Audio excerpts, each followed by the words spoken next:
Here's what to do with kids when they're bigger and you are satisfied that they understand stepping up, stepping down, staying, and skipping.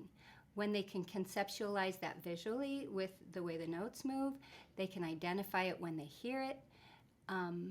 They can play games where they show you how. So with little kids, you don't test them. You play games and you see how they do. When you can see that they understand stepping up, stepping down, and when they can follow a small pattern on the music of stepping up and stepping down in a 3-note pattern, then it's time to give them an ear tune. And I start with Hot Cross Buns because it has stepping down and staying, the staying notes that step up in sequence. So there are some basic concepts here that we can talk about.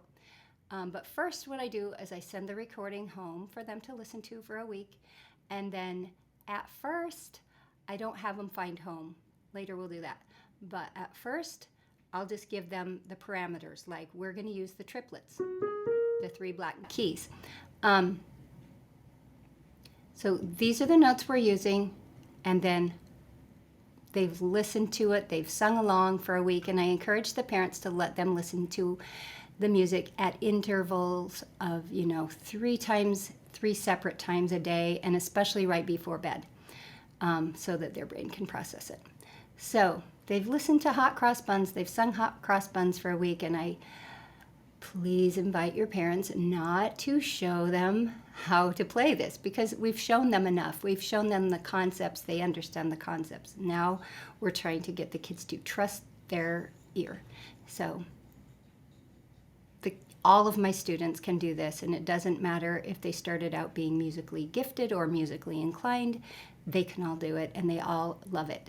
So this really works.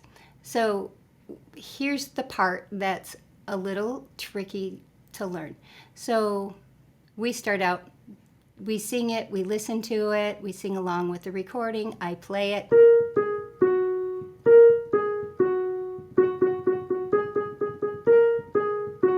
We've sung it together, and then I say, okay, now I'm going to play just a little bit of it.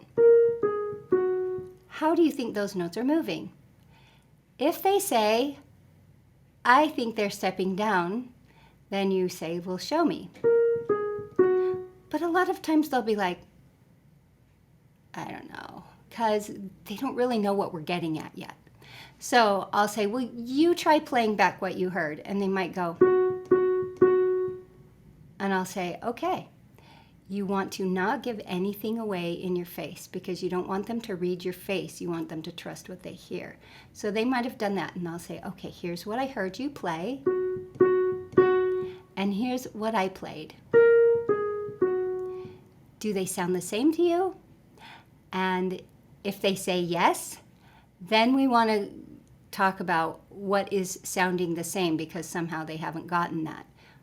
Usually at this point, that doesn't happen, but maybe I've jumped the gun a little bit and they're not quite ready, so we need to understand what sounding the same sounds like. I'll say, here's what sounding the same sounds like.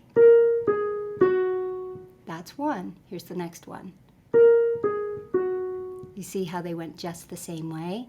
Okay, now we'll try it again. I'm going to play this, and how do you think they're moving?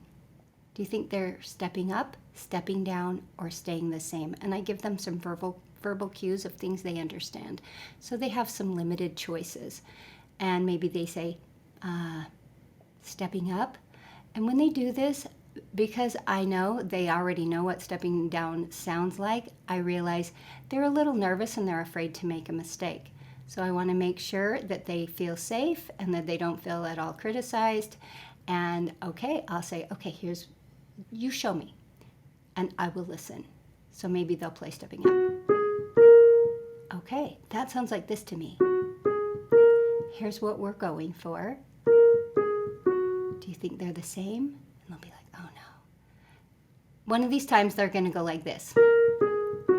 And I'll say, so this is the critical part. You don't go, yes, you've got it. You say, okay, you keep the same demeanor every time. Now you say, okay, I hear you playing this, and we're going for this. This way they can't predict by your reaction whether they're right or wrong. They have to learn to trust themselves. Okay, so you played this, I played this. And you can see their face light up. They're like, I got it. When you see their face light up and you feel sure that they know, ask them, how do you feel? Do you feel like that's correct? Let it be their discovery, not yours. So this is really important for helping them to trust their own judgment. And it applies to a lot of things in life, so that's fun.